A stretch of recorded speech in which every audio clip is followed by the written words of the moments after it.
بسم اللہ الرحمن الرحیم۔ دعا ہے مولا کریم تیری ذات جمیلہ نے حق اور سچ فرمایا، اور تیرے رسول کریم صلی اللہ علیہ وآلہ وسلم نے تیرے کلام پاک کو تیرے بندوں تک پہنچایا۔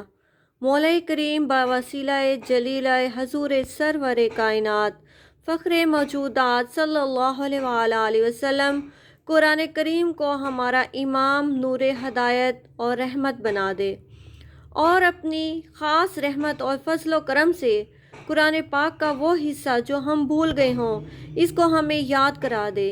اس کے کسی حصہ سے ہم ناآشنا ہوں تو ہمیں اس کا علم عطا فرما دے۔ یا اللہ، ہمیں شب و روز اس کی تلاوت کرنے اور معافی سمجھنے کی توفیق عطا فرما دے، اور اس کا پڑھنا ہمارے لیے آسان فرما دے۔ یا اللہ، اس کو ہماری آنکھوں کی ٹھنڈک بنا دے، اور اس کی تلاوت کے وسیلے سے ہمیں بلند درجے عطا فرما۔ قبر، حشر، پل صراط اور میزان پر اسے ہمارا شفیع اور ساتھی بنا دے۔ اس کے ان احکامات پر ثابت قدم رکھ جن کے کرنے کا تو نے حکم دیا ہے، اور ان احکامات سے بچنے کی توفیق عطا فرما جن سے تو نے اور تیرے رسول کریم صلی اللہ علیہ وآلہ وسلم نے منع فرمایا ہے۔